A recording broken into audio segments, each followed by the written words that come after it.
Mr. Keeper.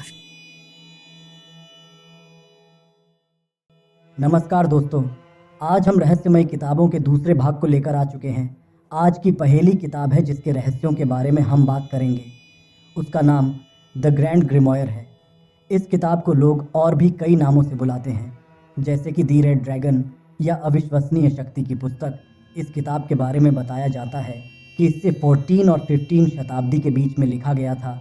कुछ लोगों का मानना है ये किताब एक ऐसे आदमी के द्वारा लिखी गई जो एक शैतान के वश में था, क्योंकि इसमें लिखी हुई बातें एक सामान्य आदमी के बस की बात नहीं है। इस किताब में वशीकरण की विधि के बारे में विस्तार से बताया गया है। हमारे दर्शकों को हम बता दें कि वशीकरण एक ऐसी कला है जिससे हम किसी भी इंसान या जानवर को अपने वश में कर सकते हैं और हम जो भी चाहे उनसे करवा सकते हैं। लोगों की मानी जाए तो ये पूरी किताब काले जादू से भरी पड़ी है। इस किताब में शैतान को इस दुनिया में बुलाने के तंत्र मंत्र से लेकर शैतान को खुश करने के लिए इंसानी शरीर की बलि की विधि के बारे में बताया गया। बताया जाता है जो भी इंसान इस किताब को पूरा पढ़ता है वो इंसान शैतान के वश में आ जाता है और अपना मानसिक संतुलन खो देता है। ये किताब लोगों को नुकसान ना पहुंचाए, इसलिए इस पर तंत्र मंत्र करके इसे वेटिकन सिटी के गुप्त जगह पर रख दिया गया है, जिससे ये किसी आम इंसान के संपर्क में ना आ सके। आज के भाग की दूसरी रहस्यमय किताब है कॉडेक्स गिगस। इस किताब को दुनिया भर में डेविल्स बाइबल के नाम से भी जाना जाता है। इस किताब को सिर्फ एक रात में लिखा गया था।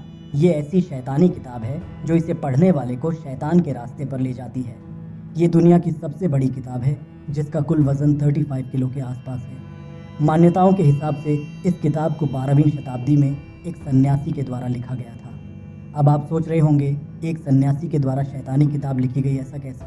मैंने भी यही सोचा। तो इसके पीछे की कहानी लोग ये बताते हैं कि एक सन्यासी ने अपने सन्यासी धर्म को तोड़ा था और कुछ पाप किया था जो उसके सन्यासी धर्म के खिलाफ था।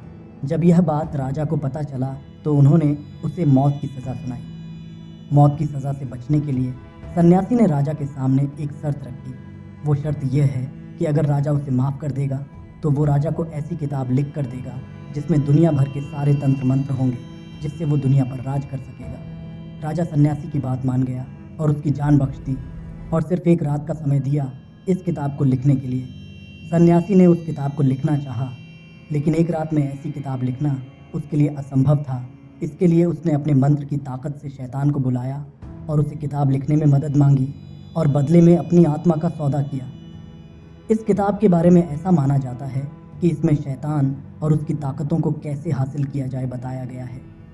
शुरुआत में इस किताब में 320 पन्ने हुआ करते थे, लेकिन बाद में किताब से किसी ने इसके 10 पन्ने निकाल लिए।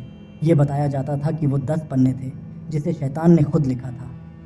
ऐसा क्या था उन 10 पन्ने में और किसने चुराया उन 10 पन्नों को, ये अभी भी दुनिया के सामने राज बना हुआ है। सोचने की बात यह है कि अभी भी वह 10 पन्ने किसी इंसान के पास है और वो उसमें लिखे हुए मंत्रों का किस तरह से इस्तेमाल कर रहा होगा।